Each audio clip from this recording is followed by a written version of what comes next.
What's interesting here is I heard some people say, "Are they from your congregation?" I think all of us are from different congregations, just about here. We're the same congregation, brother. It's only one. That's true. Different localities, I'll put it that way, okay? I think we've got people from as far up north as LA County. Oh. All the way down to almost the border with Mike Chilcott there. I don't know how many miles are involved there. So a lot of congregations are involved here. Here's what we thought. Now, as you all know, we've got the 2 programs that have been set up. And by the way, I have to stop before I talk about the program. I think many of us who know Dan Pequeno cannot love him enough. Hey, He is. Who's that? he opens his house almost every month. Some of us are too far away, but whether I like it or not. yeah, he sends out. Come down to my place. We're gonna put on JW Broadcasting. Awesome. A couple of times you'll have some brothers that give special talks or presentations, and they'll have some fiddles in the backyard and so forth. He's just an open-hearted brother, and we love you for that. And so what happened was, indeed, I met Gerard and his wife Brigitte back in Lyon, France, over almost about 14 years ago. Some of you know my previous wife was Denise. She's dead, of course. And Denise and I visited Gerard and Brigitte in their home in Lyon. And his English then was like my French now. I mean, I remember I gave a talk in the French congregation about over a decade ago, and I'm sure right now if I gave the same talk, they would run me out of there. But his English now is parfait. Sans accent. So, Like your French. so anyway, I'm not trying to embarrass him, but our dear brother has written a number of very scholarly books and works over the last decade or so, all to promote Jehovah. He's used his talents as an academic. He's published a book, and we're not advertising here, but I just want to acknowledge this. He wrote a book on proving that it is possible to determine how to pronounce God's name. There's a book that was published by the University Press of America back some years ago. University Press of America, I have a book published by them too. It gets a little pricey, but that book is incredible. There are scholars in the world that acknowledge that this is one of the best discussions on God's name in the scholarly world. These are non-witness scholars who say his work on God's name was top of the line. You have to know a little about the languages and so forth, but let me tell you, he makes the case forcefully. And it's published, I know, in English and in French. I don't know if it's in other languages.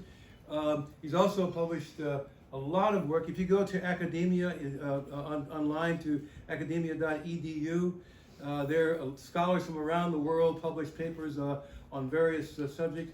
He's got a lot of stuff at that site. So scholars around the world have seen his work, mainly in chronology, attesting to when Esther was queen, when certain events mentioned in the Bible occurred. Critics who have challenged the Bible and its chronology have to deal with him. And let me tell you, he is nobody to mess with, because his detail is top of the line as a scholar. He's like Brother Leunig is, the German brother who writes stuff against evolution. You don't want to mess with him unless you know your stuff. And the beautiful thing about Gerard and his dear wife, they're not doing it for personal fame. They're doing it because they love Jehovah. They love Jehovah. It's not about this. It's about that. And they do that. And we just, now he's presenting a paper. Let me just back up a little bit. Every year, there is an annual meeting of the SBL, that's the Society of Biblical Literature. And the venues change, maybe in Chicago, maybe in New York, maybe in San Diego. runs for several days. So scholars from the universities, mainly from Europe and Near East and the States and so forth, fly in and so forth. And they give lectures on Dead Sea Scrolls studies or controversial Bible texts or chronology or things like that. And you've got both sides of the ledger. You've got scholars who believe the Bible is true, that what it says is defensible, and our dear brother is one of them.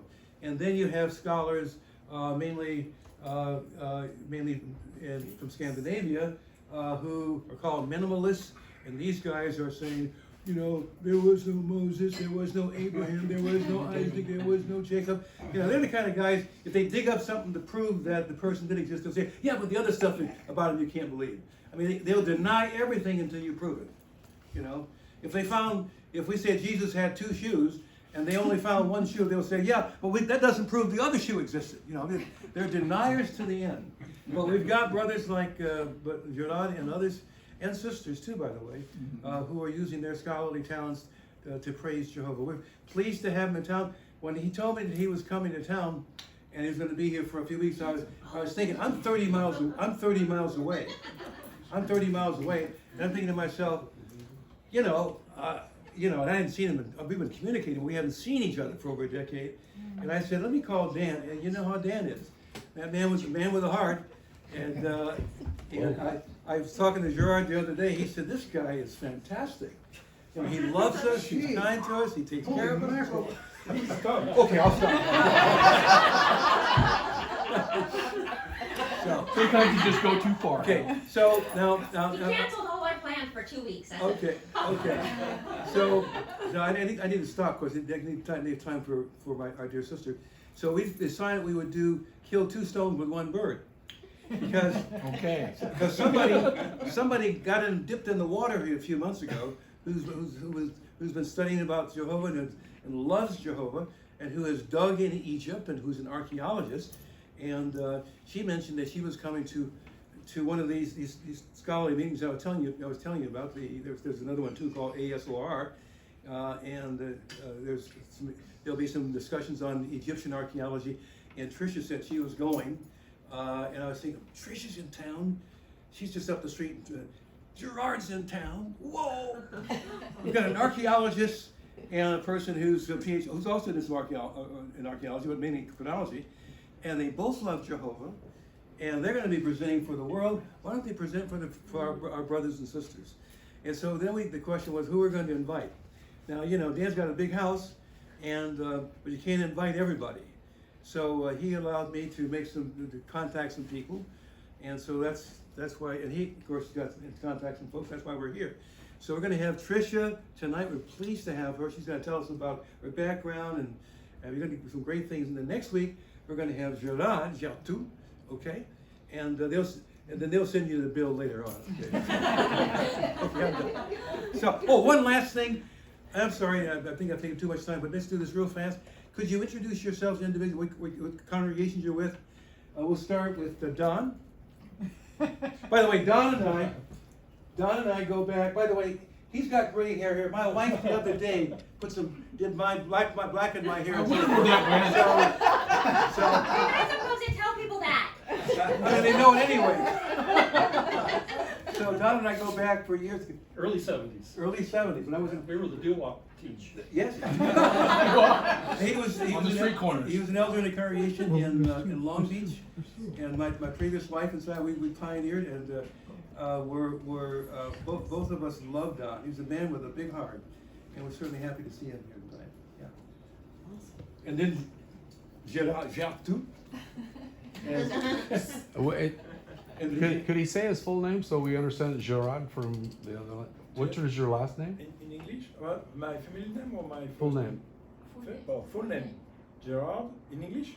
Gerard, because in French we say Gerard, but Gerard? in English, Gerard. And Jetux. Because there is a Okay, next thank you. Jetux. Jetux. G-R-T-O-U-X. Yeah. Jetux. And then of course his reine, his queen. Brigitte. Now this lady here used to be at served at Bethel for many years with her dear husband, And this is Pat. And where is Mike's hiding. Mike's hiding? There he's taking pictures. He's hiding behind the camera. Now, I'm not gonna get into details, but Mike worked in the writing department. Oh, nice. For many years, at Bethel with his dear wife, and he's now serving out here as an elder in our area. And he's also, and he's had an abiding interest in Hebrew. So, he can say, Hayim ata medaber ivrit. He can say, ken, ani yachol. That's right. And, my dear brother Alan. Whoop, whoop. Alan Warsaw, Mission Bay Congregation, Dan's congregation, Debbie's congregation. And, Mission Bay. yeah, Alan's has an abiding interest in aeronautics. He been a pilot instructor, right? since Yeah. 1977.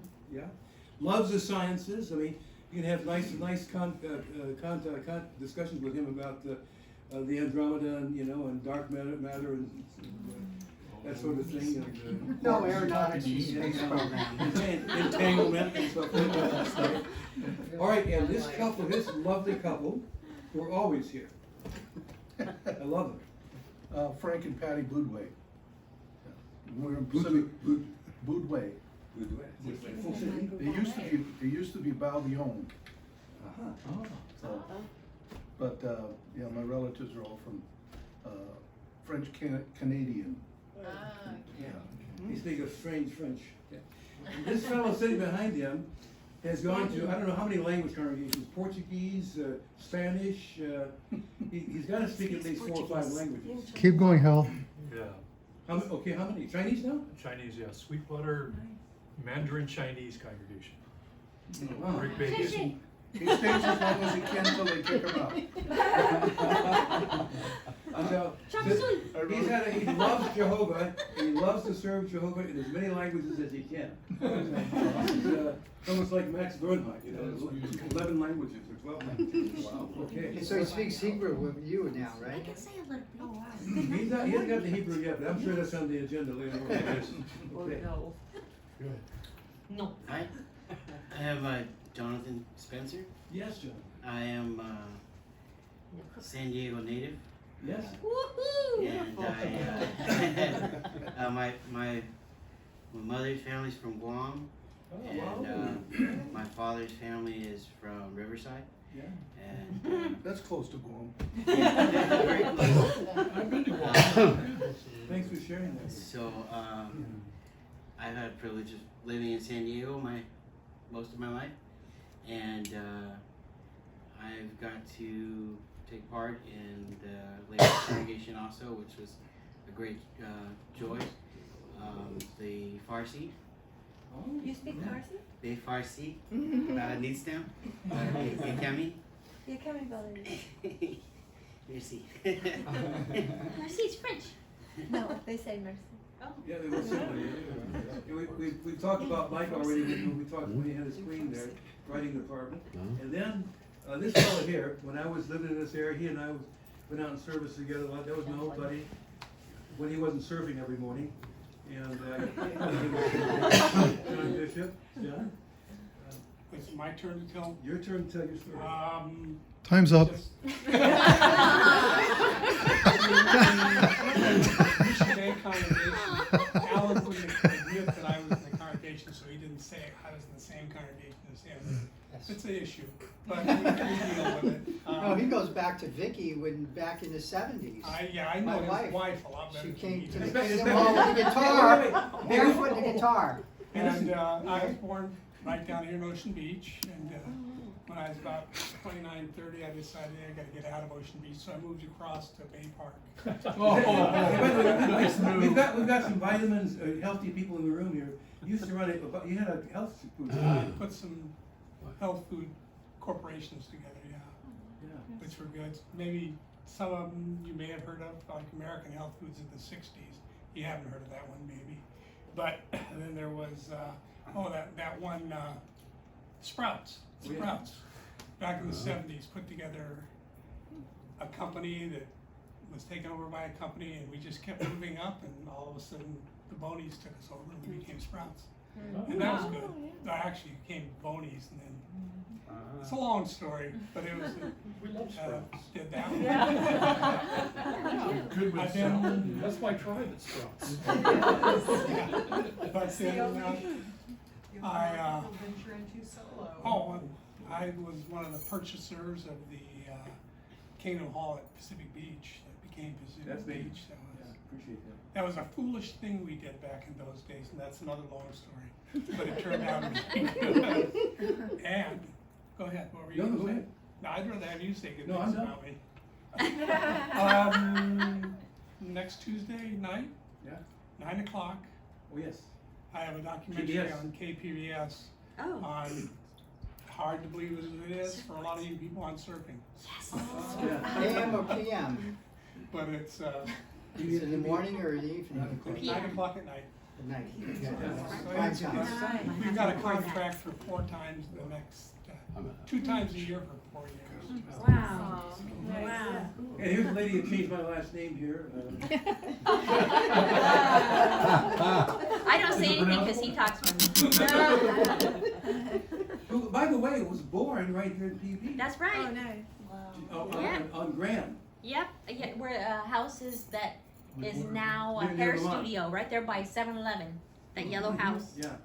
That was So my good uncle's things house. do come out of Pacific. What's Beach. PB mean? What's PB? It's a region. I know. What Pacific does Beach. it stand for? Oh, Pacific Pacific Beach. Pacific Beach, yeah, it's south of Hawaii. Yeah. Okay. And we have a Princess Sarah. And her mom. Princess. Oh yeah, my name is Sarah Hovsepian. I'm from South Pasadena Congregation. I live in North Altadena, and this is my mom, Sue, from I Irvine. can't believe you're her mom. That's all I gotta say about that. She wasn't gonna come tonight. Not to hear this.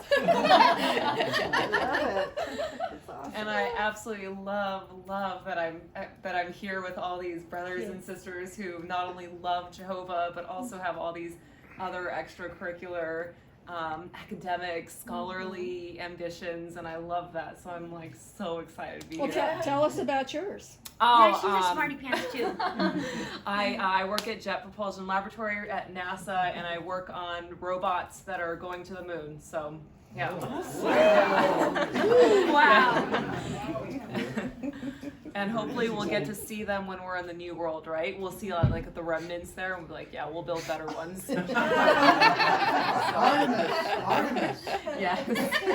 You also work with LBC. Why did they name Yes, that? so I work with LDC. Last weekend I was up in On a robots? place that I didn't even know about, Visalia, and I was teaching Yes. a class. Oh, cool. So I taught a class for computer-aided design. So it's a software that the branch created called Watchtower CAD. It's like AutoCAD but Watchtower CAD. So we taught the friends. We had a group of like 20. So I do that also for LDC, and I teach. So I really love doing that too. So yeah. Wow. She doesn't do very much. Oh, I'm a straggler from Mission Bay, Emily. I'm a transplant from upstate New York, so I have only been Where? here. Awesome. Finger Lakes region. It's pretty. Yeah, it's very pretty. Wine country. Wow. What Uh, towns? What towns? Canandaigua. Oh, yeah, I've Not been- Canada, Canandaigua. Have you been there? No one's I ever heard of haven't that. been there, but Okay. we just- Pretty we were just country. up It's a there. very pretty country, just really cold and Yeah. very So the cold weather's for a better long down time. here. Yeah. So I'm not in the sciences. I'm a nurse. Take care of the little kiddos that Radies. Medical. I Rady children. Yeah. I love Radies. Yep. You work at Radies? Many Yeah, in hours the down emergency, there. pediatric emergency. You nurse there? Yeah. That's all? Yes. I That's love major. Radies. That's major. Thank you. You love to, so you're helping people spiritually and the other way. Yeah. Yeah. Good for you, good for you. I'm happy to be unemployed in the new world. Oh, my Yeah, I'll take it. And the word hospital will not exist. Yes. The word doctor will not exist. Well, I'm Debbie Kern. I'm just a pioneer in Mission Bay. I was in Yes, Persian. the pioneer. Well, I was Oh, in no. Persian for 6 years. 6 yeah, years? 6 years, yeah. Oh, good for you. Enough to get a pretty good knowledge of it and how the diacritics work. Wow. And all that for like Hebrew. Yes. Anyway, and yeah. Thank you for that beautiful example. Appreciate that. You appreciate it. Yeah. And last but not least, Not just to dig into things, but we're gonna have an archaeologist. Well, we forgot No, these people. two. 4 other people. And- Oh, yeah. these, that's right, 4 people. last but not, Okay. not Tim Mahoney, but Tim. Yeah. Not Tim. My name's Tim Bevan, and I'm a worshiper in the Live Oak congregation in Fallbrook, California. And I thought the original premise was just to give our name and where we're from, but just a quick bio. Don and I were pioneers back when dinosaurs roamed the earth, and That's where they went. and you know, I went to Brazil and served in the interior and learned Portuguese and learned some of the Indian dialects, and I came back and I wasn't able to use too much of it, but I served in the Portuguese group for a couple of years, and then we moved to Fallbrook here. My wife Holly can take it from there. Well, we met about 10 years ago. They don't want to know about that part. Oh, yes, Got we do. married about 8 years ago, and I lived in Santa Barbara, and I work in interior design, and we met, and I moved to San Clemente, and we lived there for 5 years, and we just moved to Fallbrook, and that's when I met Trisha at the door. Wow. Yeah, we got a computer-generated request to follow up on interest, and I thought I had a study. And then she opened the door and I said, I don't have a study. No. 3 months passed, apparently, from when she wrote in to had somebody there, but what happened is an elder in our congregation had the slip in his pocket for who knows how long. That's what he said. He pulls it out and he goes, I've had this in my pocket, I don't know how long. Here, Holly, Tim, go take care of this. It was very nice to come It in a was congregation, wonderful. to be brand new in a congregation and have something where there's, you know, some things Really to be wonderful. done. Yeah. It's been so encouraging. So what did you say to Trisha that caught her interest? I really didn't. I mean, we chit-chatted, you know, just for like 10 minutes. I just kind of wanted to get to know her and why she decided to write in and what her purpose was. And about 10 minutes goes by and she looks at me and she says, well, aren't you going to ask me to study the Bible with you? I said, yeah, I'm getting there. To the point. It was great. It was great. And then a month later, she went to the memorial. Then she went to special talk, and then she just started coming to all the meetings. And tell them about when you couldn't meet the objections, and then Yeah, there was a turning point where I thought I was going to lose her, because I think some apostates did some things to her, said some things, and I didn't know the answers. And one of the questions is, who are on the writing committee of our Bibles? How do we know that they have credentials? the right How do we know translation. that they're qualified? Why should I believe that this Bible is correct? I don't have any proof, I don't see any authors, and I can't research who they are and what their academics are. I didn't know, so I called Hal and I go, help me! 4 hours. 4 hours in a chair. 4 hours. We went a couple days later. I put her in my car. We were there at his kitchen table for 4 hours, and he answered. Somehow he managed to answer every single question that they hit her with. That I just. They were weird questions. Well, the boss gave me the answers. Yeah, it was awesome. It was awesome. Yeah. My name is Michael Hall. I come from the Poway congregation. Everything I know Jehovah taught me, and I have an interest in just about too many things now. Yes. And I have so many books I have yet to read. I have everything from physics, you know, to what makes a cell do what it does, and an ant do what it does. And I'm going to enjoy life so much with all of you there with me, learning all of these things. And I just have just such excitement about it. He's a Renaissance man. Yeah. He had a fellow who was a return visit for a while. He was a PhD in physics. He edited this book that's a university textbook for. This is like fourth graduate level physics. He helped the book. Well, I just did the editing part, but I also understand it. But it does go against the Lorentz, you know, transformation. It goes back to the Galilean transformation, which is difficult to do these days because there's so much force against it. Yeah, that's for sure. Well, listen, we've talked a long time. What about Terry? Wait, of course. Don't leave her out. No. Don't Don- forget, Don would be all over Terry, me. don't forget SDS. Don would be all over me.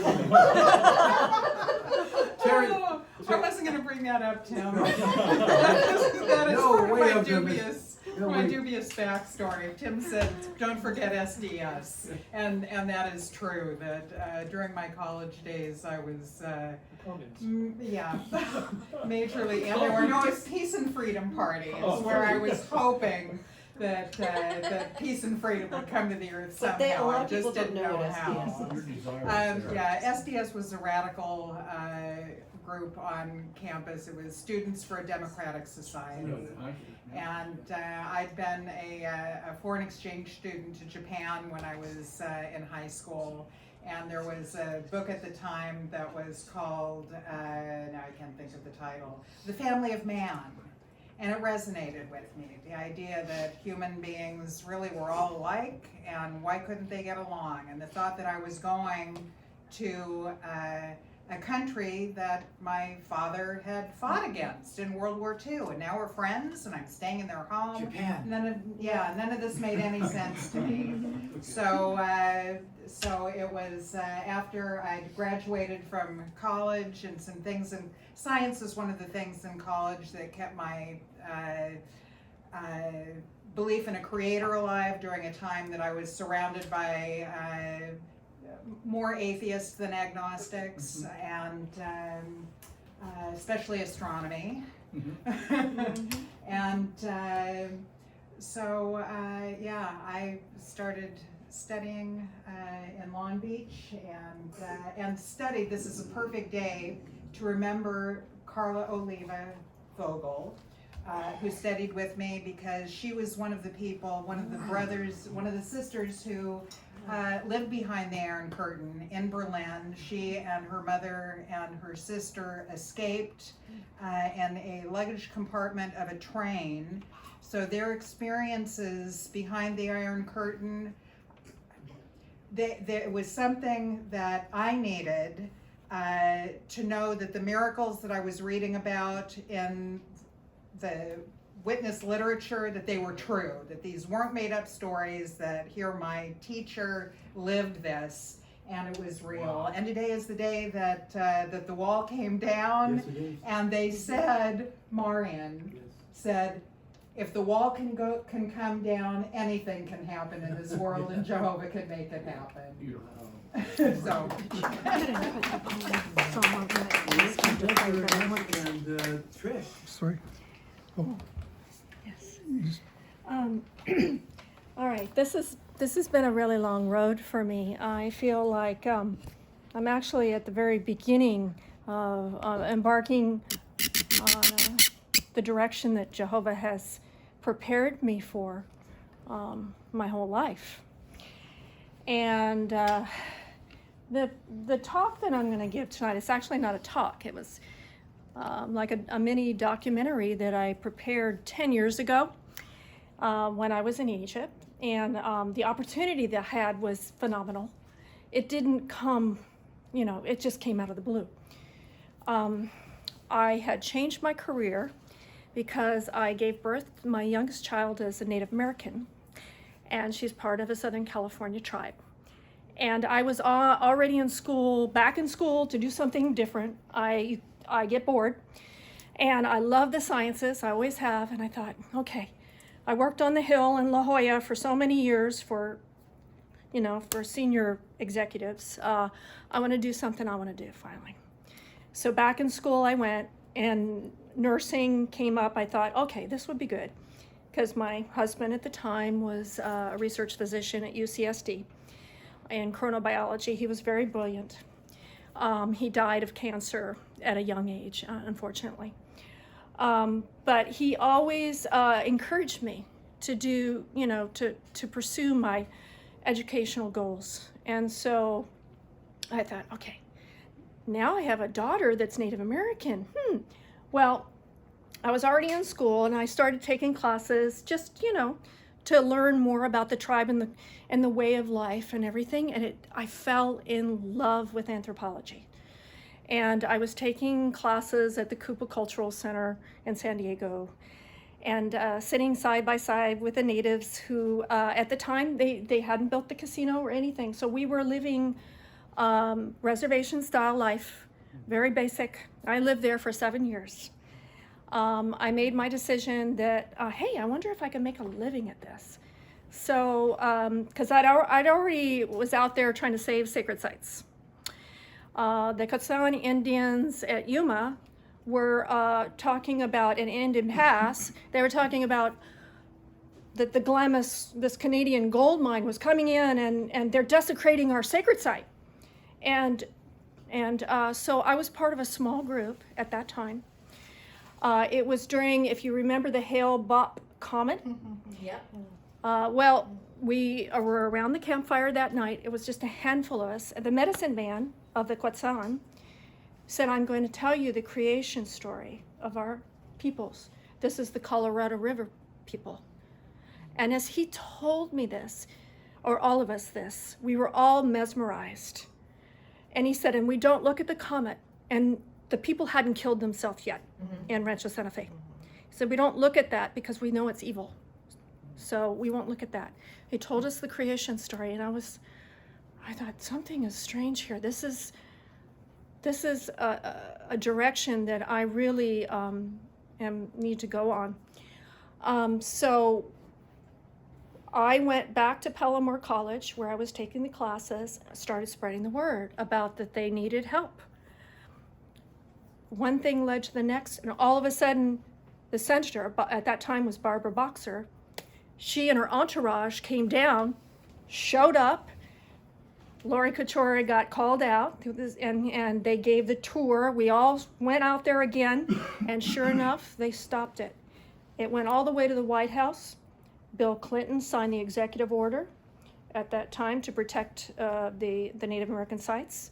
And I thought, wow, that was something. So there's something obviously in this profession for me that I need to pursue. So, and I had always loved Egypt from a young child. I was fascinated with the culture. I started off in Richmond, Virginia. I went to a Middle Eastern restaurant, and the music and something about it just captured my heart. I didn't understand the language, but I knew that I wanted to learn the dance. I wanted to be around the people. So I studied the dance, learned how to perform it, and then it finally came around. I thought, so when it finally came time for me to go to graduate school, and my daughter and I went to England to do that, I chose something kind of unique, because I do things that are odd. I can't just do the normal, go down the straight and normal path. I've got to try something totally different from what women do. And so I chose underwater archaeology. And so there was a handful of us that got trained, and I got trained to do that. So I was there at the University of Southampton, and I also knew about Nick Fleming, Dr. Fleming, who wrote the book on oceanographic archaeology. He was an oceanographer, worked with Patricia Masters at Scripps. I met she and her husband at the time, and I said, okay, I'm going to ask him to be on my panel. And sure enough, he was on my panel.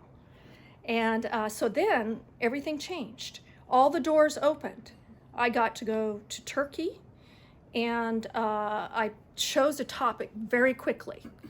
It had to do with looking at the late Bronze Age sites, harbor sites. I was able to access data from the scientists in Turkey. I was taken by their PhD students around. They gave me their data to show me, they had done coring, and I had already known about coring from some classes I had taken at Scripps. So that I knew what was possible for that. And I go, okay, this would be perfect, locating the Bronze Age sites in near Tarsus, where Cleopatra sailed in to meet Antony. And sure enough, I was able to access the data. I was able to do my research topic on kind of a broad theme topic, and then got a master's of science degree because I was able to bring a lot of the sciences in to my degree, to my interests. When I came back to America, I met some of the people that I'd known at UCSD who told me, "Do you know what you just did?" And I go, "No." And they go, "Well, what you did was phenomenal." I go, "Okay, well, let's see if I can get a job." You know, and sure enough, it was hard. It was hard to get a job because it was very competitive in San Diego. But, you know, the family ended up moving to Hawaii, where we stayed. In 2011, I had been in touch because of my contacts in Turkey and England and some Egypt contacts. The revolution happened. And Dr. Barry Kemp asked me, he said, we had it all set up. They were going to do the excavations on the South Toon Cemetery in Amarna. And all of the American universities have pulled out because it's not safe. Are you interested? And I said, if you can secure my safety from point A to point B, and I have an escort every step of the way, yes, I am interested. So I got to go and work on the Amarna project, which is what I'm going to give my presentation on tonight. I have had some very unique experiences in my short career. I attribute all of them to Jehovah now that I have learned the truth, and this is a big one. This documentary has not been shown anywhere. I was asked to show this for the first time. There's a lot of work that went into this. I am going to read it, because every piece of information that I'm going to give you tonight is important as a background. Many of you are scholarly, and you probably already know about what I'll say. But I also took interviews and video footage, which you'll find very interesting on the site. So I hope you enjoy it.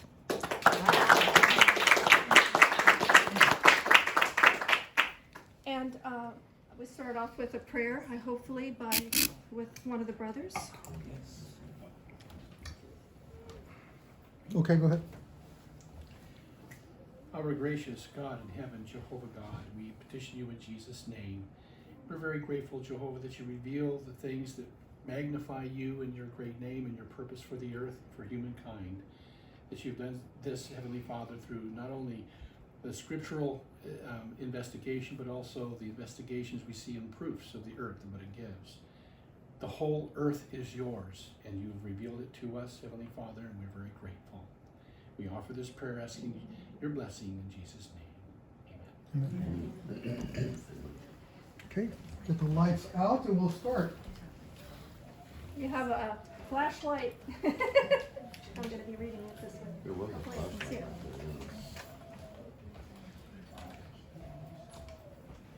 You get the projector fired up.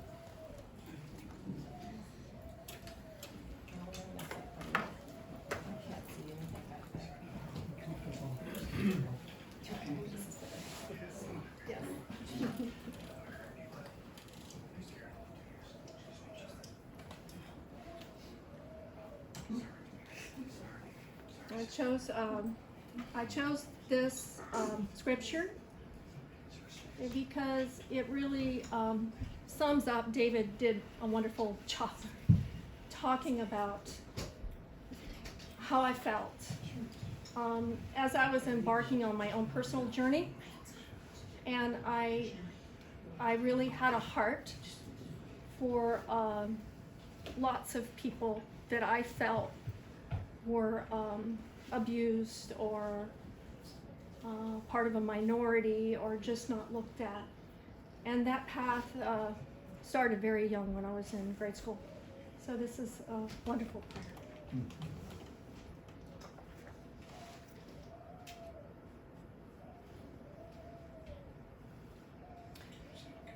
A long time ago, roughly 3,360 years ago, a new pharaoh moved the capital of Egypt to a remote and pristine area east of the Nile River and began a campaign to introduce new religious ideas to Egyptian peoples, whose religions have been attacked for over 3,000 years.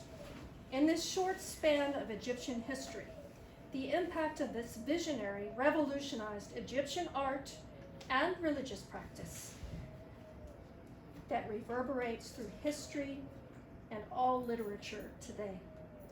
Tel El Amarna, often abbreviated to Amarna, is a modern name that applies to an extensive Egyptian archaeological site that is primarily the remains of an ephemeral city capital built by the pharaoh Akhenaten of the late 18th dynasty, circa 1353 BCE, in the New Kingdom at the height of Egyptians' golden age.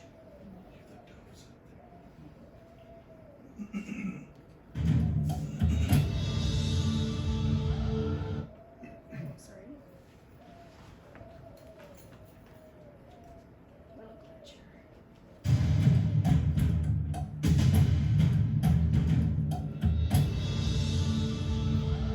The video footage that you're seeing is slowed down, but it's in the morning when we would go to the site.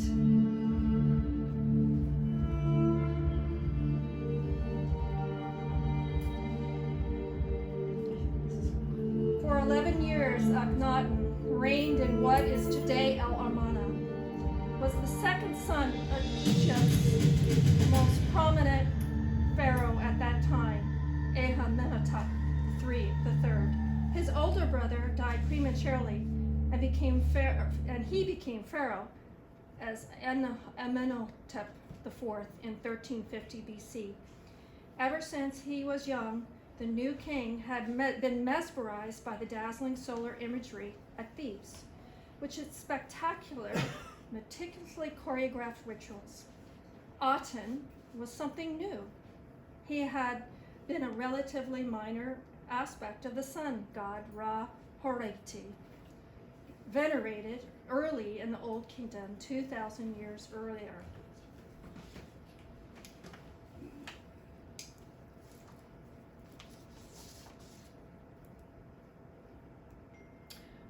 Okay, you notice this is in Hebrew, and I was in Hebrew class. I didn't mention that I'm in Hebrew class now with Hal Flemings, and I'm looking forward to being able to read more Hebrew as I go along, biblical Hebrew, and that is the interpretation I believe, and it's Havet Hafera. How did I do? טוב מאוד, את מדבר עברית.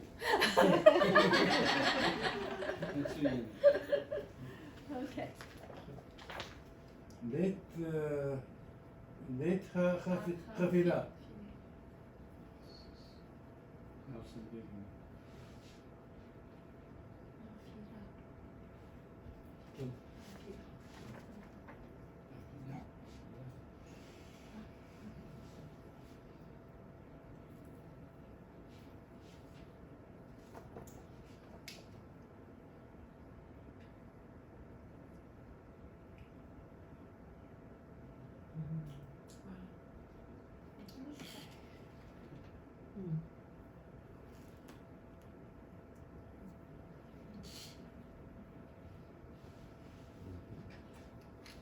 Sorry. Gonna zoom out here. They called it Dig House for the tomb of the king that they're burying. Is that what they called it?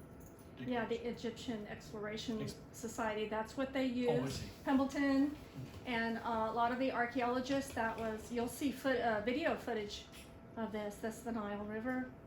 As we pull back, you can see exactly where we are. That's not near Valley of the Kings or something like that? 230 miles, I believe, north. Okay.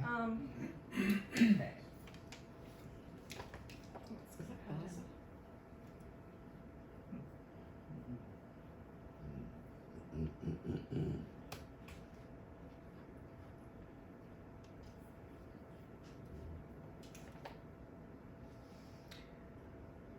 Tel El Amarna, the Amarna of today, is located approximately 190 miles south of the modern Egyptian capital of Cairo and 250 miles north of Luxor in Middle Egypt, in the Egyptian province of Minya, some 36 miles south of the city of Al-Minya. The name for the ancient city, which served briefly as Egyptian's capital in the late 2nd millennium, was written as Akhetaten, or Akhetaton. Transliterations vary in English. Akhetaten, means horizon of the Aten. The city's founder, Akhenaten, is remembered for his heretic attempts to promote his own divinity. And Akhetaten was central in his vision to replace the traditional state religion, which held Amun-Ra as its chief god, with the cult of a single solar deity, the Aten.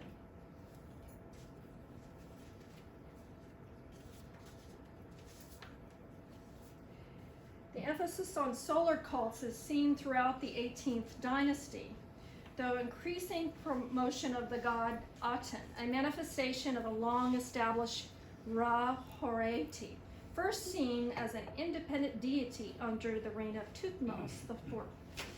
The famous bust of Queen Nefertiti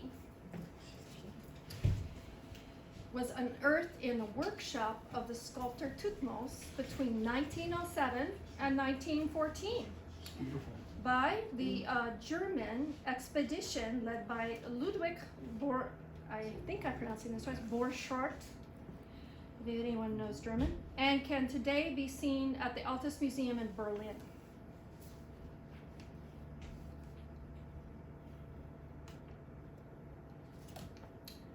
These stela show the Amarna royal family and their worship of the Aten. This small stela, probably used as a home altar, gives a seldom opportunity to view the scene from the private life of the king and queen. Akhenaten and Nefertiti are shown with their 3 oldest of their 5 daughters.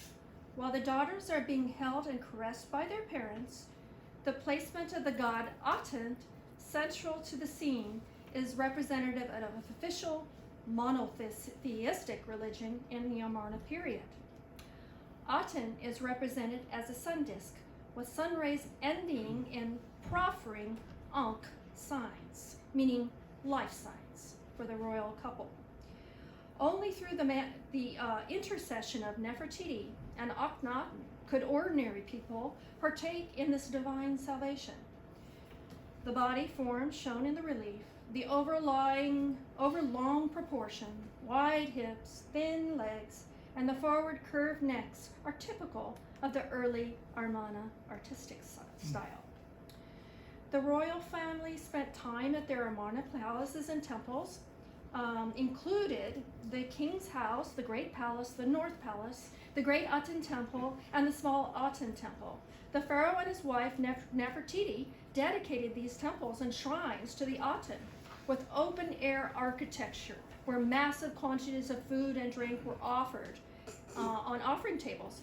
In addition to the royal palaces, the city boasts elaborate living estates and villas for nobles and quartiers, which included homes for various members of society and for the workmen employed in the construction of the monuments and tombs. After only a 17-year reign and at Akhenaten's death, the city was largely abandoned. His probable son, or son-in-law, Tutankhamun, King Tut, reinstated the old religion and moved the court back to traditional religious capital, to Thebes.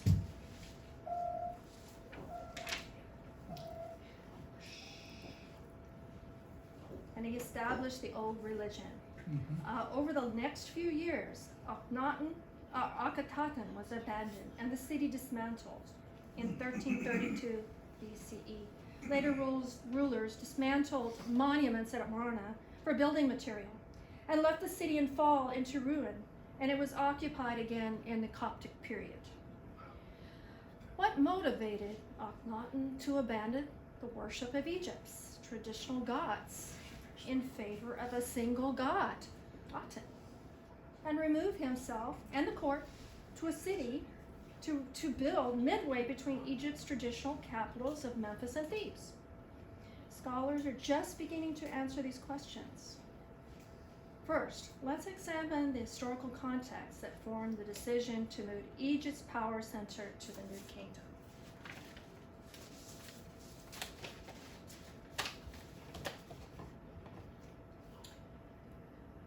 Scholars deal with great depth of time, encompassing the great ancient history, but dividing to a series of dynasties following the writings of the 3rd century Manetho, and grouping these according to several broad periods.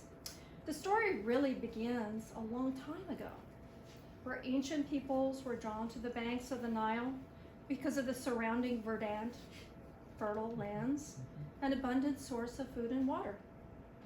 We know of this time period through the Amarna letters. The Amarna letters were contained in limestone tablets inscribed with cuneiform script to write the Akkadian language of ancient Iraq. Translation of the tablets revealed diplomatic letters from the reigns of Amenhotep III and Akhenaten. It is hypothesized by some scholars that Akhenaten's reign is best aligned with the last years of Joshua. And because it needed to be clear to Akhenaten that the monotheism of the Hebrews were superior to Egyptian polytheism. Akhenaten's conversion to monotheism about sun worship is a stunning marker, unparalleled in history, and suggests that the conquest of the Hebrews, that is suggested by the conquest of the Hebrews in Canaan.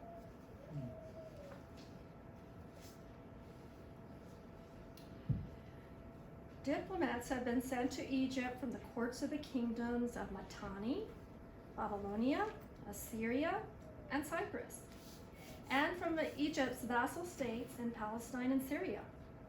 The Amarna letters are now divided amongst the Egyptian Museum in Cairo. I wrote this 10 years ago, so I'm not quite sure where they're at now. The British Museum and the British Museum in London, the Berlin Museum. Tel El Amarna, the Amarna today, I've already told you where it's located, but you can see that on the map.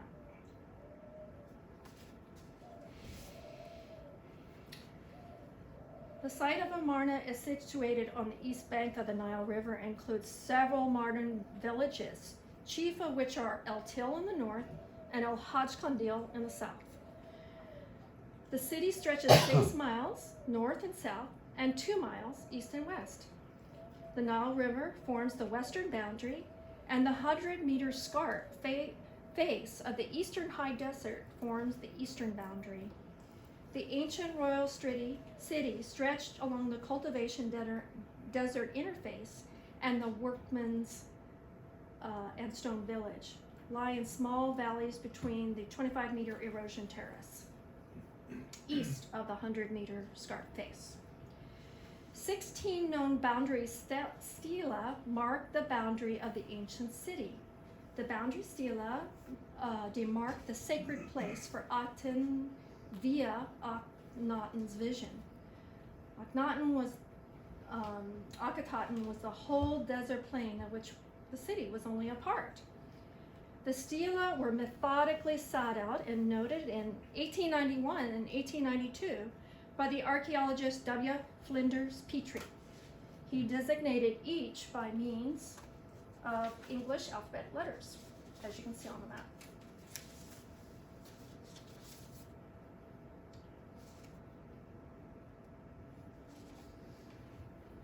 Part of Amarna's story has been pieced together by scholars and is now on display at the Luxor Museum in a major exhibit of reassembled talatat from a temple of the Aten at Karnak. The temple shows pieces of several scenes displaying both worship and daily life in the early reign of Akhenaten's time. The temple workers are shown on the right. Well, I'm going to go forward just so you can see a little bit on the bottom here. And which include people tending to livestock, as well as scenes of the temple workshops A depiction of daily life is demonstrated and shows a peasant feeding a calf and 2 geese eating grain from an open jar.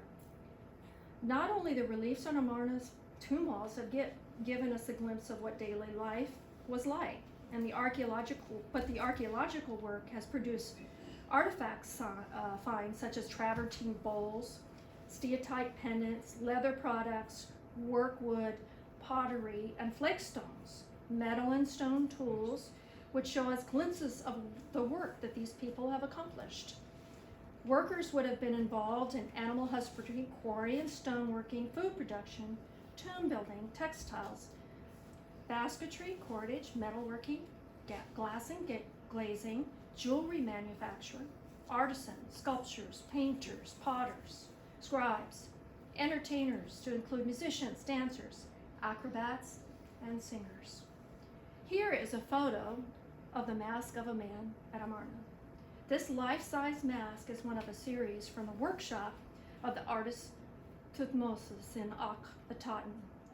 The portrait gives a single, unique view of the work technique of the artist, and its form was directly taken from the sitter's face, and a gypsum copy was made from the mold. The copy was then finished by the sculptor in various details, especially the eyes. They had to be closed when the mask was taken from the face. In these rare instances, we are directly confronted with real people, even if we do not know their names or anything about them. But Jehovah knows their names.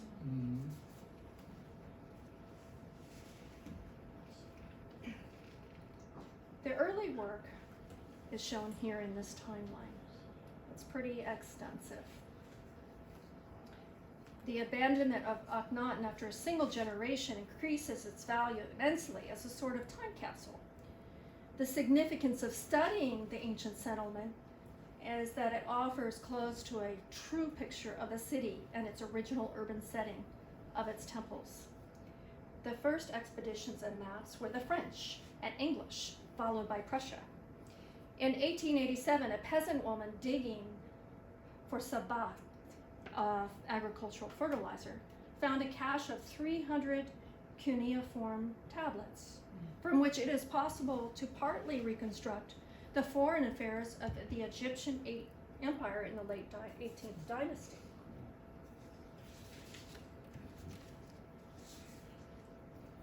The last archaeological expedition took place, the first archaeological excavation took place in 1892.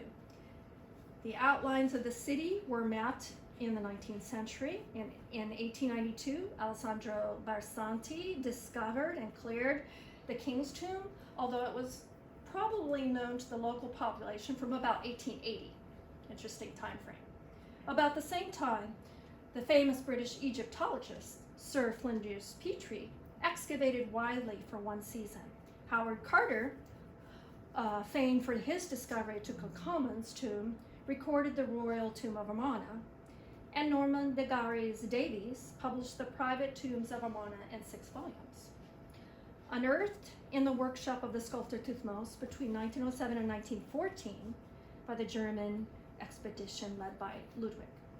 This beautiful hand-carved and painted representation of the wife of Akhenaten, Nefertiti is one of the most iconic images of ancient Egypt, and can be seen today in the Altes Museum in Berlin.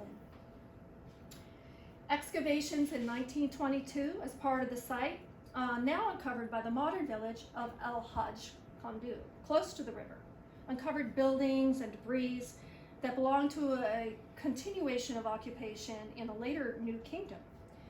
The small Aten temple was excavated and planned in 1931 by the Egyptian exploration expedition directed by John Pendlebury.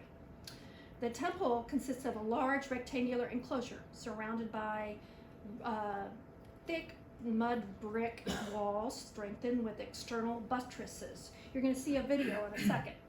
It was divided into 3 parts by crisscross walls. The outer exposure wall and the 2 internal cross walls were pillared were pierced with gateways, the principal ones being on the main central east-west axis of the temple. Each of the central gateways were flanked with pylon towers, which were also built from mud bricks. The third court of the rear temple contained the sanctuary, which had been built from stone and had laid over the characteristic gypsum concrete foundation layer, which preserved impressions from the lower course of blocks. The sanctuary had been fronted by a large stone pylon and colossal columns. The sanctuary of the small Aten temple was originally built from stone blocks and covered with carved and painted scenes. Most of the blocks appear to have been of limestone, but some of them were some of sandstone, as were the door frames and gigantic columns which stood in the sanctuary. Excavations proceeded until 1936, at which time most of the royal buildings and about half of the residential areas were cleared.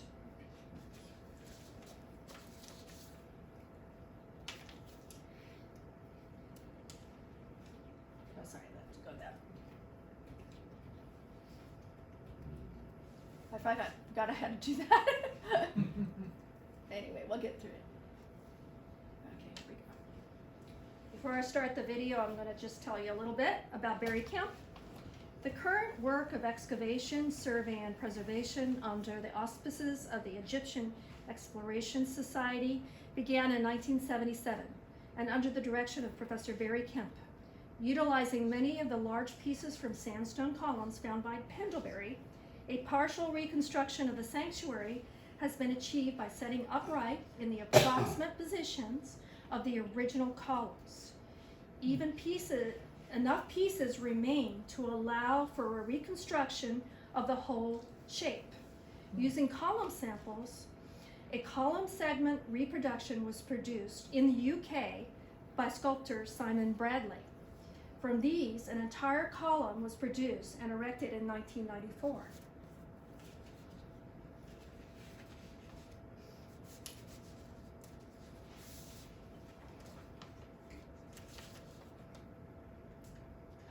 Okay, here we go.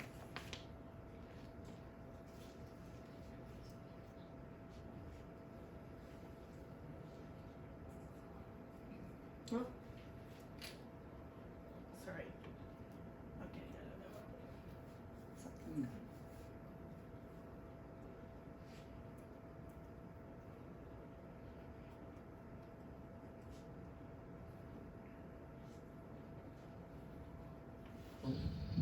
One line on each side. In the future, we must come up with more.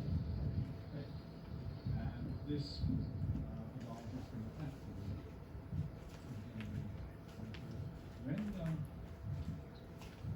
Before we started, there were really big annually spoil heaps in the open spaces, and one, the long ridge that cut off the front part of the temple to the back, and it was a huge job for us to remove all that, to open it up so that it becomes a single architectural space. Now, although the pylons are traditional in design, they're set much wider apart than the conventional temple, much too wide to be closed by doorways, and this one actually had a platform in the middle of it. This is a case where the long Asian stonework has been removed, but the gypsum foundation layer is left with the impressions of the stone blocks. Well, preserved, we cleaned it up and made a fresh plan, put a layer of sand over the top, and then relayed the stone in two layers. The central layer was actually raised up in its foundation, so it's secure interpretation.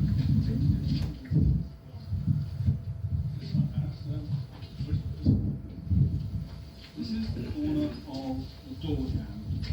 The same design is here as well. And it's the top of the cartouche, a huge cartouche, about that wide. And this is the top of the name of the atom between the two cartouches. Now, it's likely that the two cartouches, they're vertical, in one above another. And if you scale the cartouches up and allow the fact they would start out here, you're looking at the door jamb. It's not quite as high as the bottom. It's amazing.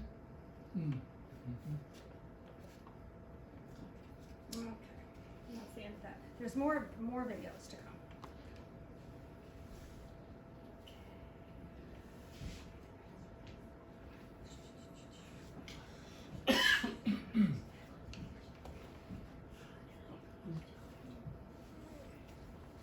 A systematic survey began in 2005, led to the commencement of excavation work at the South Tomb cemeteries in 2006.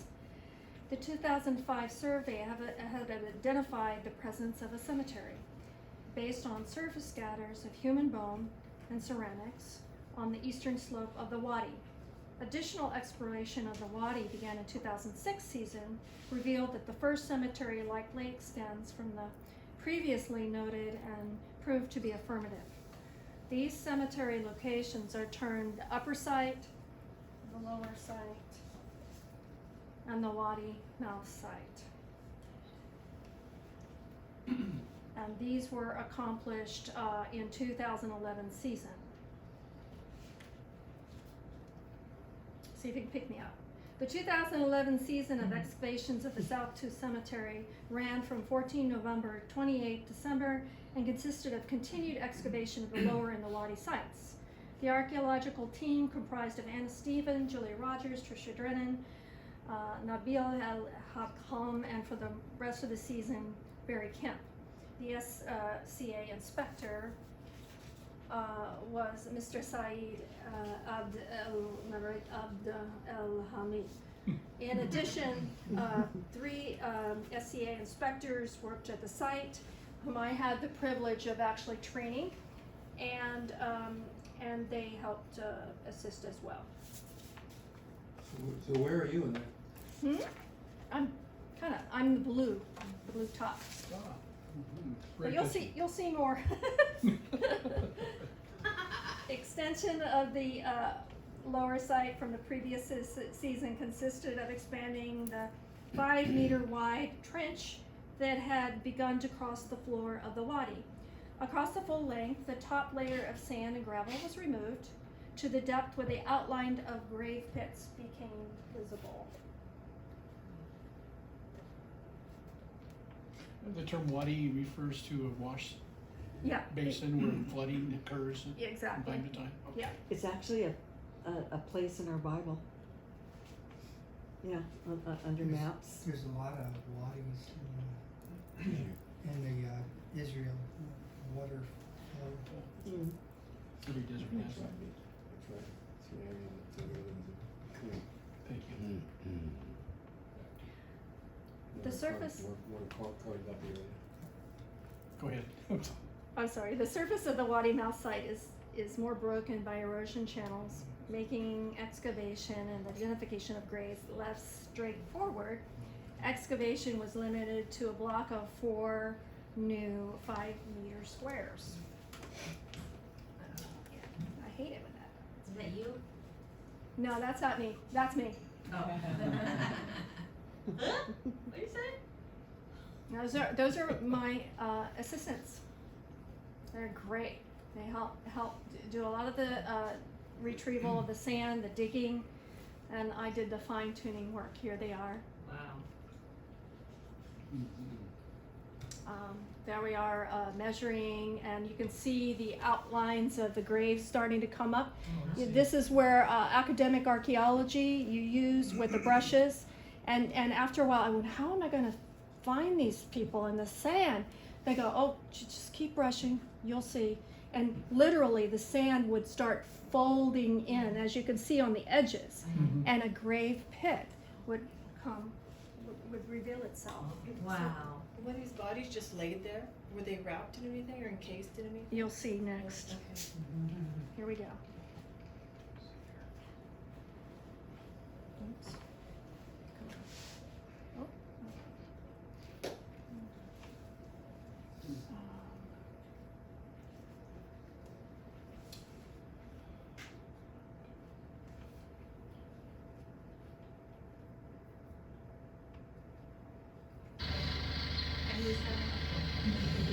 There's the dig house that we're leaving in the morning with the team. Oh, actually, no, I'm sorry, this is the afternoon. We're getting dropped back off. We leave really early at sunrise. It's getting close to dark now. How long did it take you to get to the site? About 45 minutes. Okay, so you worked all day. Yeah. Okay, so here's the ladies that I trained. And They speak English? they're speaking Arabic. Interpreter? Mostly, often what we find with these. But she is actually the supervisor for excavation. She's from Australia. They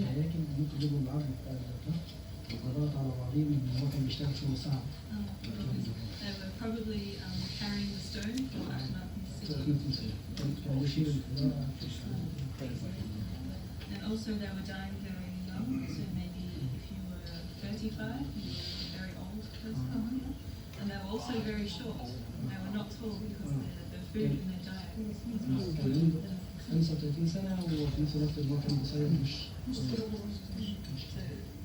the life here was very difficult for the people. So all of these people, from the very poor people and the middle classes of society, and the very rich people have got the tombs. Yeah, the rock cut tombs. And everyone else in Akhenaten city is here. دي بتقول لك ان هو اللي كان عند الشعب كده الطبق ياخد ميراث من الشعب. كان معترف ان هو كان فقراء ولا يملك اي شيء ولما جه هنا بقى حاجه عشان عبد اله اخناتون. لا ده مظبوط لكن عايزك المثل اللي هو المثل اللي هو وكان فيها من بعد يبقى تقريبا زي ما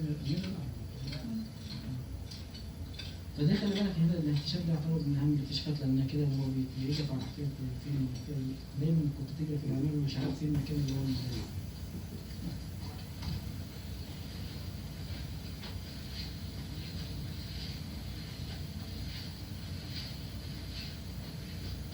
We get a little closer.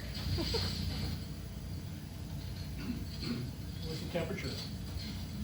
It's pretty cold in the morning, but it warms up to 70 degrees during the day.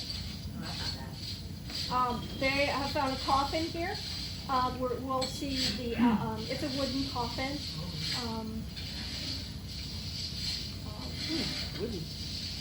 With the falcon god. Hal, you did the research on the gods. Horus. Well, it wasn't Horus. Not Horus? No, Different falcon god? Yeah, wasn't Horus. It was. I think it was one of the four sons of Horus. Okay. Yeah. Are they using like little tiny paintbrushes? Yes. This is right in the middle of the wadi? Yes, it was. So why would they bury anything there? Probably wasn't a wadi. These were poor people. These were poor people that were buried there. The richer you are, the higher up on the escarpment you go. Right? Nothing's changed. Yeah, but these graves were Except for 3,000 real. years old, and they were preserved amazingly. We couldn't believe preservation. Wow. The most remarkable thing that I saw. Some kind of, maybe it's an alloy with gold and maybe some copper. I'm not sure if they can make that kind of alloy. Found in a pile of disturbed bones, and I'm not quite sure what it's used for. It seems to have been bent and folded in some way, but it might have been a kind of applique, maybe over a piece of wood or something. But we'll have to wait and see what else we find in that deposit. But quite unusual. Nice. This is the bathroom, Sabata. I'm up on the ridge overlooking the Wadi site at South Tooten Cemetery, and now I'm overlooking the Paleolithic quarry area to the south. They traditionally used flint. Let's take a walk over to the quarry site.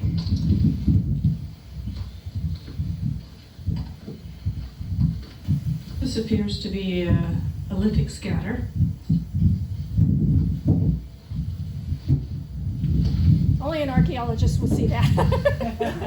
But you can see, as I picked it up, you can see they were working the stone. And that's called, they were From the ridge top, you can see Place. a small village in the distance. flint knapping. Across the way. Where the cemetery is. And some of the rock tombs. You're above the wadi right now. The great On the ridge, yeah. The wadi that we're working out of South Tomb Cemetery. The Great Wadi in the distance. An overview of our excavation site and the Amarna Plain in the distance. Well, this was 10 years ago now. What's sand in here? It's, The wind never stops, it does it? doesn't, no. This was winter time.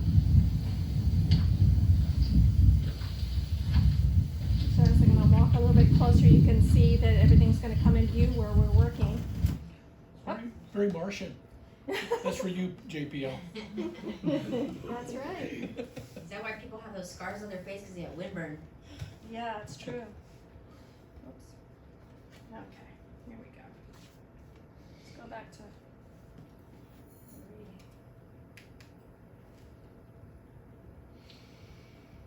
How long was their lifespan? 35 years. Yeah. Okay, so let's look through some pictures. That's how they plug it. Here's a grave right here. You can see the full skeleton. Wow. Wow. There I am. I'm excavating a skeleton. Much This- better than the skeleton. Sorry? You look much better than the skeleton. Oh, thank you. So this one was a disturbed grave. What she was talking about, you know, when you find little bits of gold, there was nothing that we found of treasure there. It was maybe a bead here, a piece of gold or silver, but the most remarkable thing that I found about them was their grooming. They were meticulously cared for and groomed. Their hair, after 3,000 years, was perfect. What? Braided and Oh my goodness. beautiful, dark black hair. What an advertisement for. Yeah. How could it stay like that after Wow, that's 60 years? amazing. I know, because of there's no moisture, the desiccation. Wow. Okay, here we go. What do you mean by disturbed? Grave robbers or just the wadis washing it out? Probably both. And actually, I was going to read a little bit, but you're right. And so they think that a lot of the graves were robbed shortly after the end of the Amarna period. And they think that anything that was of value was taken at that time. The remains of at least 40 skeletons were uncovered this season, 26 from the lower site and 14 from the Wadi Mouth site. They range in age from infants to adult, with one or two possible exceptions. All were regular interments. The recovery of 3 decorated coffins and fragments of a 4th led to the insights into the funerary beliefs held by the non-elite of Amarna. Much of the coffin wood had been consumed by termites, but leaving a brittle layer of paint that is currently under conservation.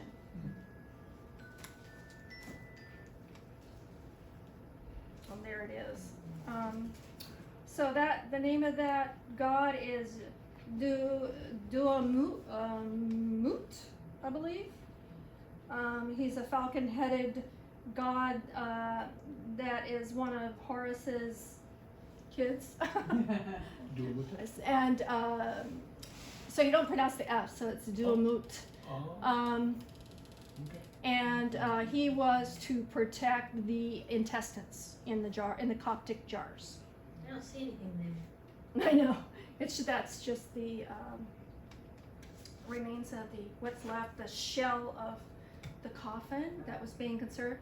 Here's the one of the sites I was working on. 2 children buried side by side. Wow.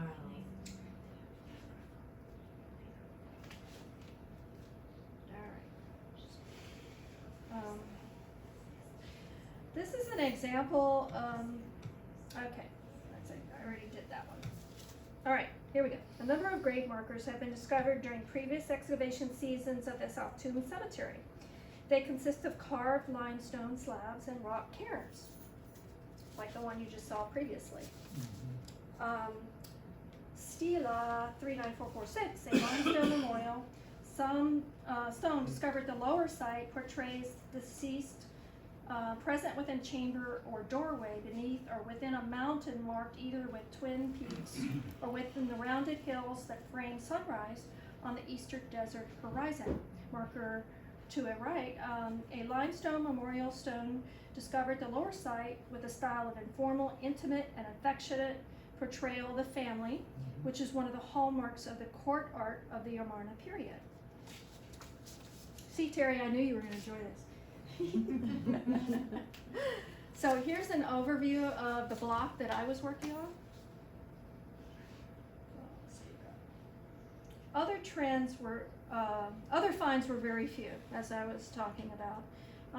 They include 2 pieces of folded gold sheet found mixed with a disturbed bone, but probably found elsewhere and dropped into the grave by robbers. A copper alloy ring found on the second toe of the right foot of the individual. Let's see what else. And then one bezel inscribed probable image of Horati. Grave goods from the current and previous excavations have yielded finds of jewelry, copper, alloy, bronze and gold, chameleon beads, blue faience glass. Care of the deceased is shown by carefully braided hair and placement of ritual objects. This is the plant stem matting that was wrapped around the people at the Wadi Mouth site. The treatment of the body prior to burial at the Wadi Mouth site is consistent with that of upper and lower sites. The body was wrapped in textile, placed inside a plant stem matting coffin, and then interred. Coffins represented at the Wadi Mouth site were in almost all cases made of plant stem material, held together by rope, sometimes preserving traces of internal binding to strap the mat around the body or to form a carrying strap.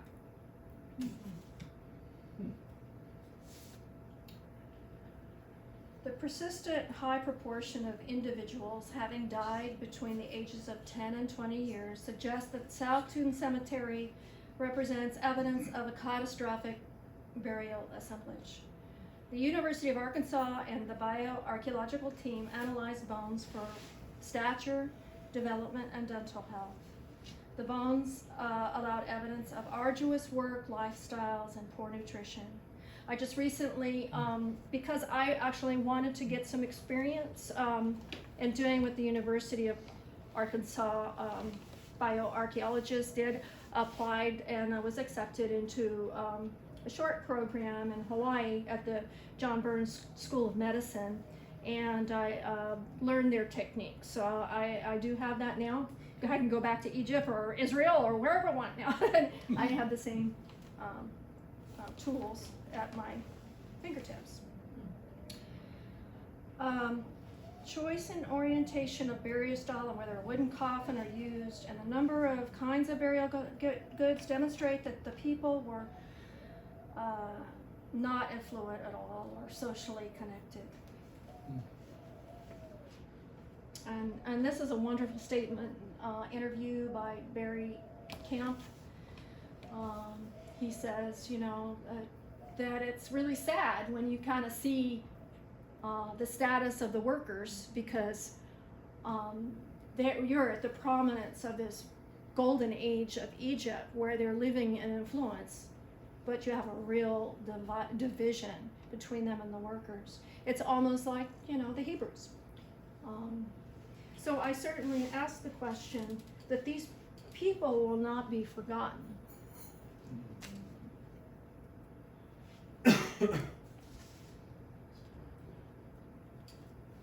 And the sunset, the Amarna sunset.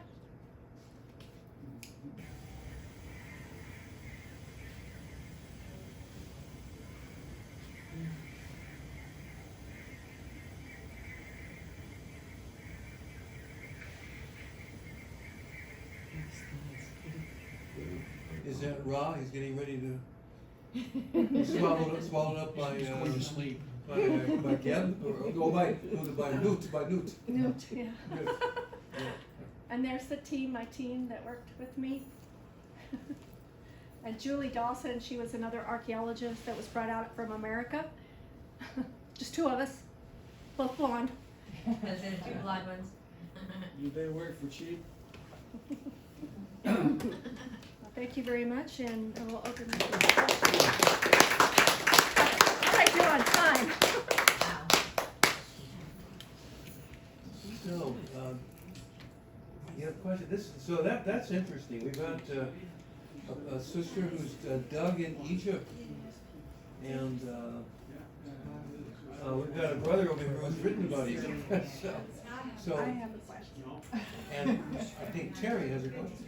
I do. I was really intrigued by the connection to the timeline with Joshua and monotheism being viewed as powerful because of the Hebrews. Is that what you were saying, that could have contributed to his choice to change religiously to monotheism?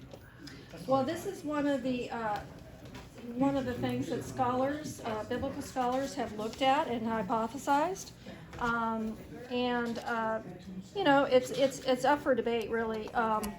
But Gerard is actually doing a lot more detailed chronology, which will probably help answer some of these questions about whether this is contemporary with the end of Joshua's time period.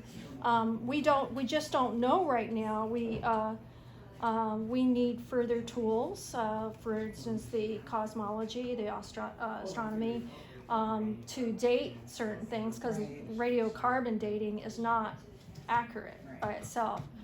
And then, so relative dating, you know, we can start answering some of the questions, and then the faithful and discreet slave will definitely have more things to give us.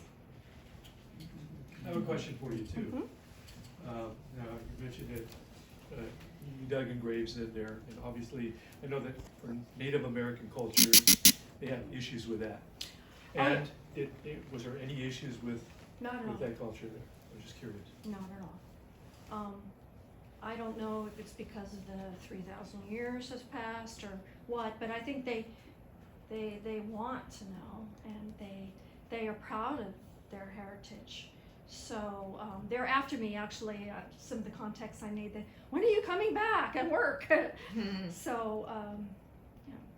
So you're really trained and educated, and you're teaching them to help you, because they live there, but you have all the proper sciences to make sure you don't lose data.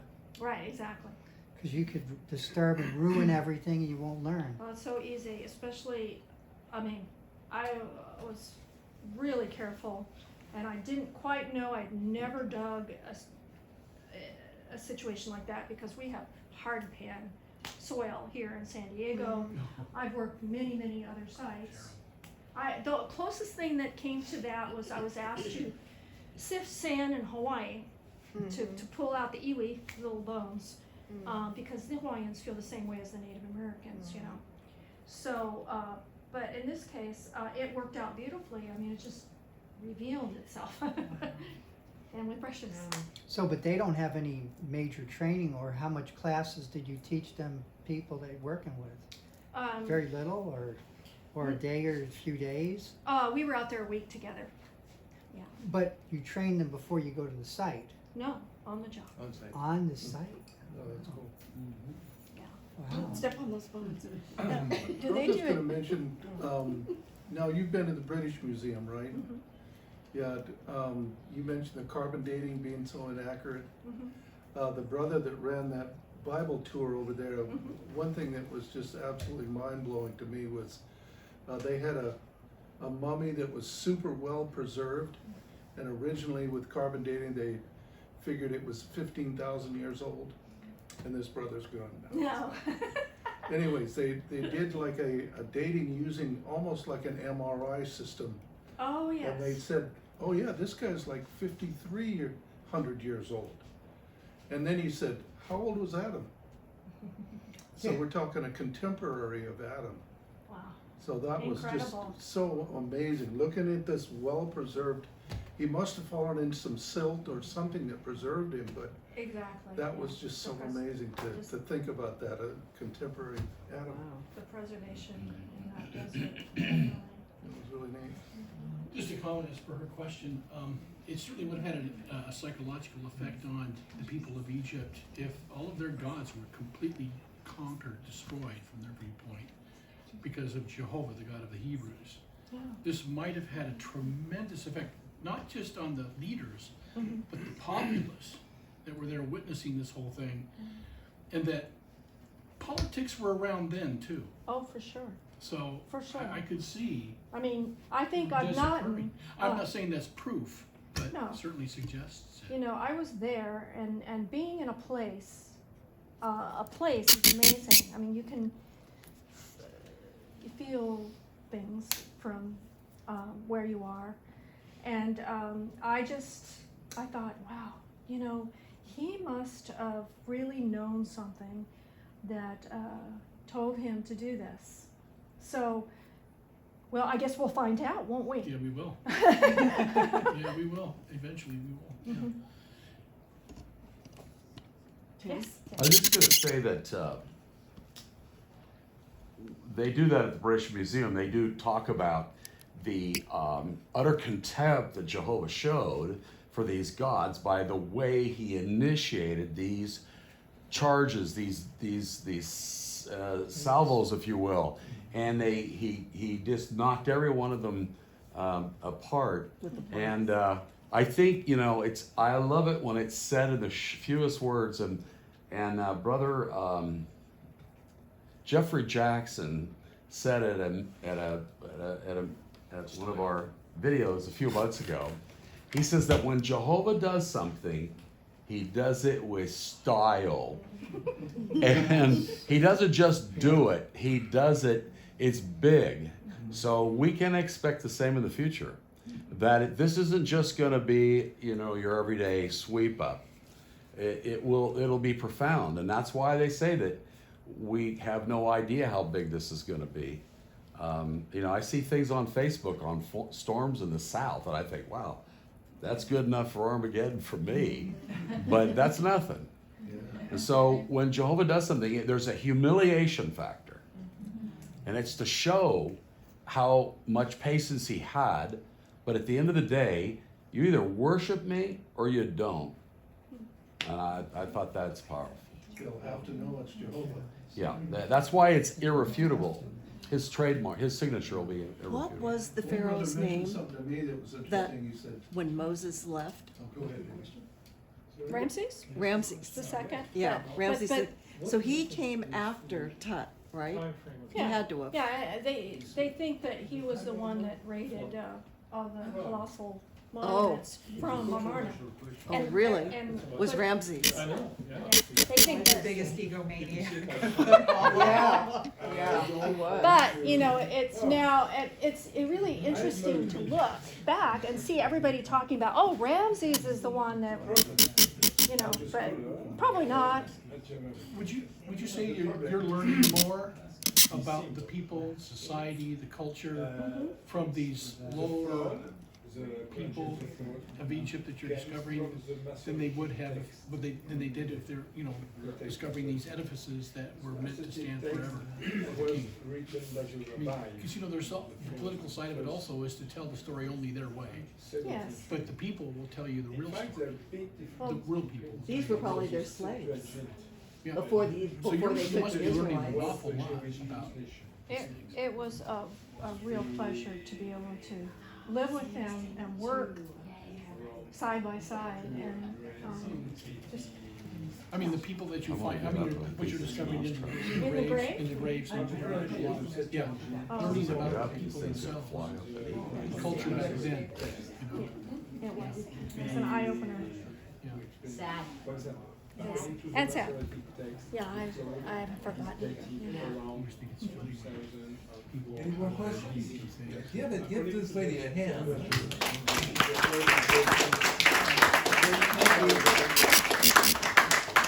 And thank you folks who brought the food, and Dan, you can stay here, by the way. Thank you. And everybody just come on up, get some snacks, have something to drink, enjoy the evening, fellowship. We had a nice time. Yeah, thank you so much. Opening up your heart. Wow, it's a long one, huh? Trisha. It was long, but it was pleasant. Oh, good. I As get tired opposed of you to reading. pleasant and boring. No. Are they gonna do testing on those?